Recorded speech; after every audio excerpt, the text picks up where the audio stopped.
President Biden announces a student loan debt giveaway for up to 20 million people as the GOP experts warn of economic disaster. So, President Biden caused an uproar Wednesday by announcing that his administration will forgive billions of dollars in federal student loan debt, potentially wiping the financial slate clean for 20 million Americans, despite Republicans and experts warning the bailout would worsen America's tenuous economic situation. And to be honest, personally, I think this is probably one of the worst times to do something like this, financially speaking, because the country is really not doing okay. And people might think that they're getting free money, but they really aren't.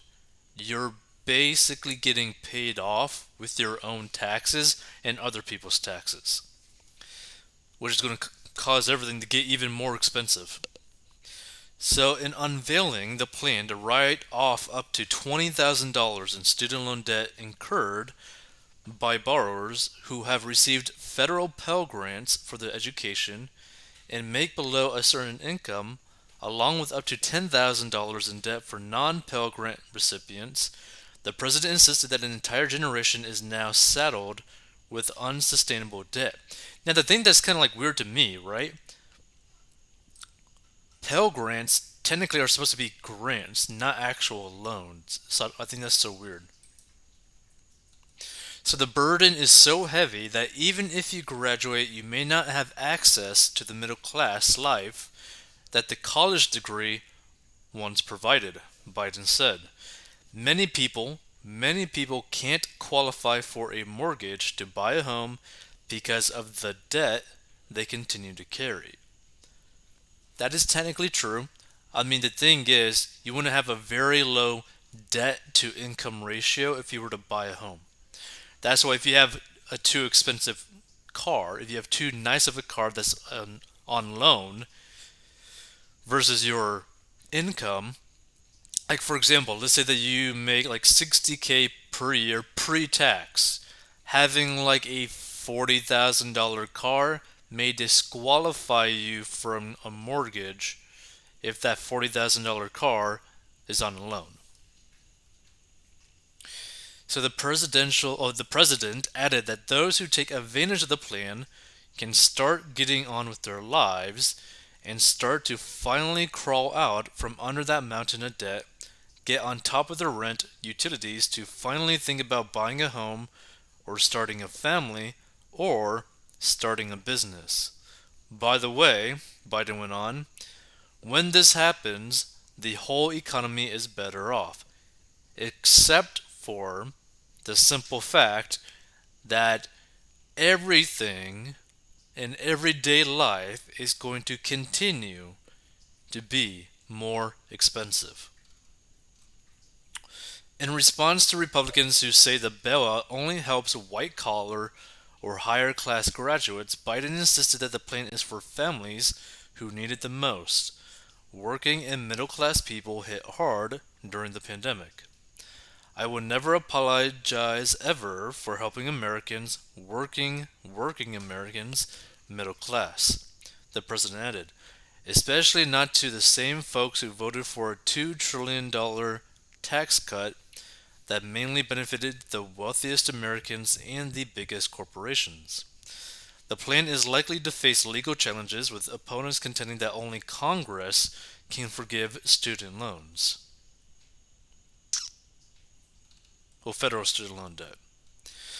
The White House is citing as its legal authority a 2003 law which gives the executive branch broad powers to alleviate the hardship that federal student loan recipients may suffer as a result of national emergencies like the COVID 19 pandemic, according to a Justice Department opinion made public Wednesday.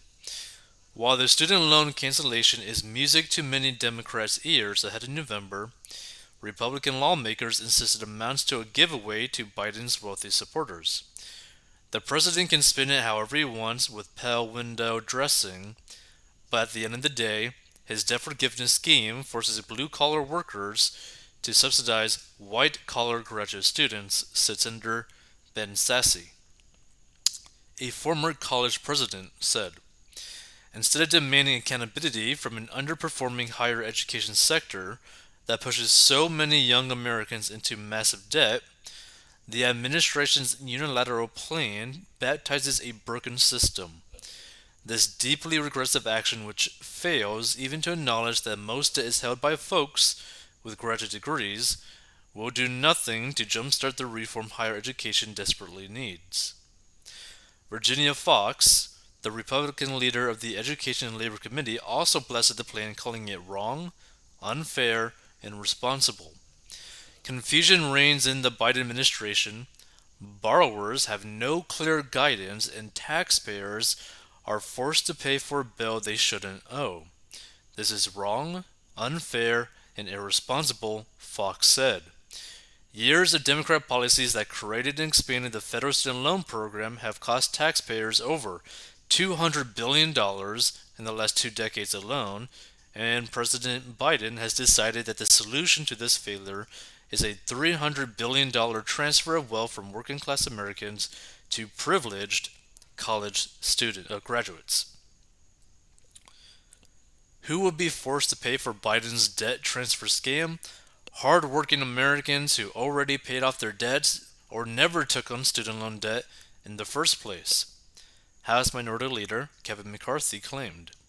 There's no such thing as a free lunch, so let's be clear that no one's debts were paid. All Biden did was increase inflation, the price of higher education, and transfer hundreds of billions in unpaid for spending to the next generation, Andy Harris tweeted. As a blue-collar kid who worked his way through college, I know firsthand the sacrifices people make to receive an education. Vernon Buchanan chimed in. Biden's reckless unilateral student loan giveaway is unfair to the 87% of Americans without student loan debt and those who played by the rules. I'm not sure who needs to hear this, but families making $250,000 a year don't need their student debt canceled, Pat Fallon said. And several lawmakers accused the administration of wronging millions of Americans who have already paid off their student loans or chosen not to attend college.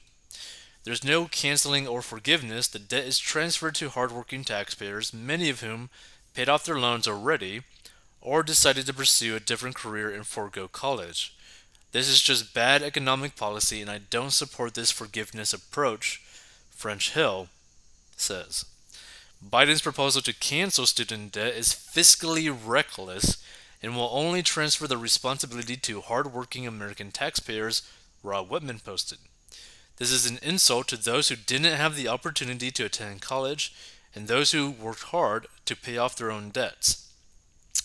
I joined the military, used the GI Bill, and started at junior college. My wife waited tables, we sweated, sacrificed, and saved to pay for our college educations, and borrowed to start and grow our small business.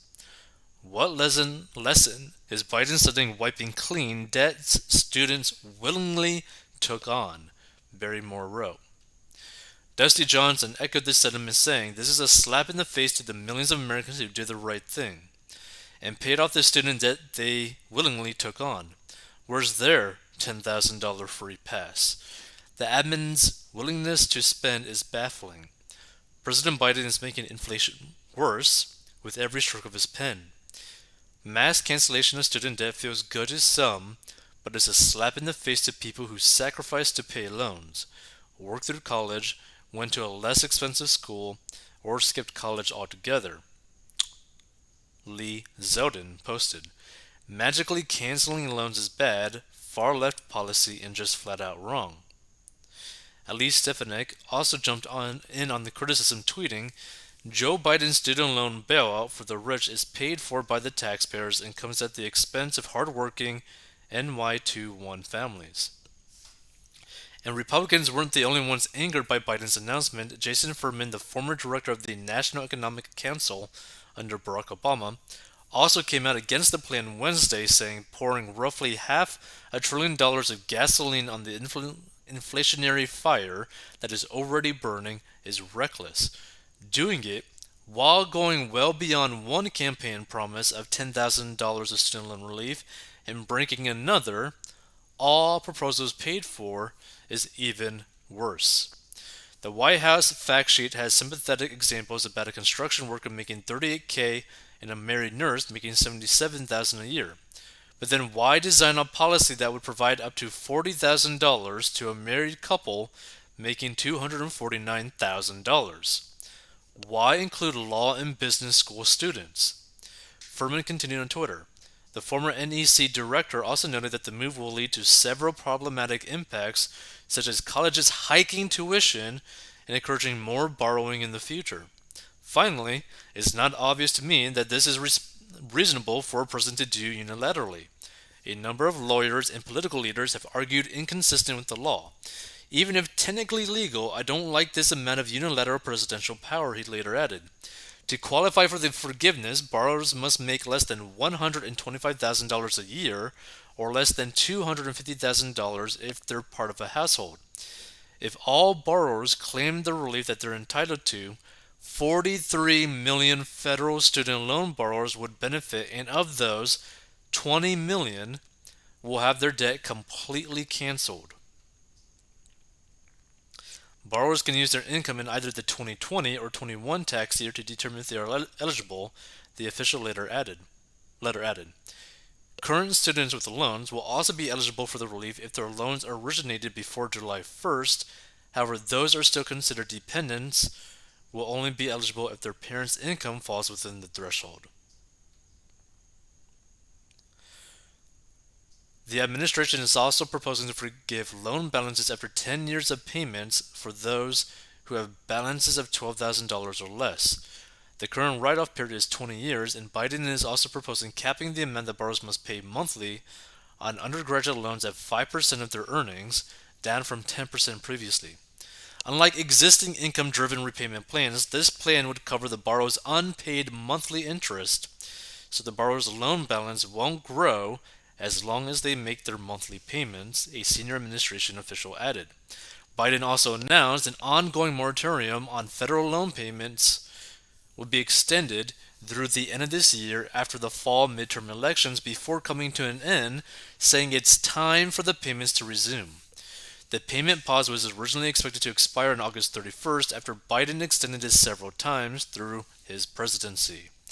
And on Tuesday, the Penn-Wharton budget model estimated that a one-time debt forgiveness program of $10,000 per borrower making under $125,000 annually will cost taxpayers around $300 billion, increasing to $329.7 million if the window is extended over the next 10 years, with up to, well, I guess instead of the increasing to 329.7 million, I'm guessing billion, with up to 73% of the cancellations assisting households in the top 60% of earners in the U.S. If the administration decides to do away with the income threshold, it would bring the total cost to $344 billion. And based on the Penn-Wharton budget analysis, the National Taxpayers Union Foundation has estimated that if Biden moves forward with canceling $10,000 per borrower, it could cost the average taxpayer around $2,085. Right? So think about that. That means millions and millions of people that do not have student loans are paying, at minimum, roughly, $2,085 for loans that they didn't even have, basically. It's just crazy. Absolutely crazy. Feel free to give your thoughts on this. If you want to learn how to get out of debt, go to 40inbox.com or down below.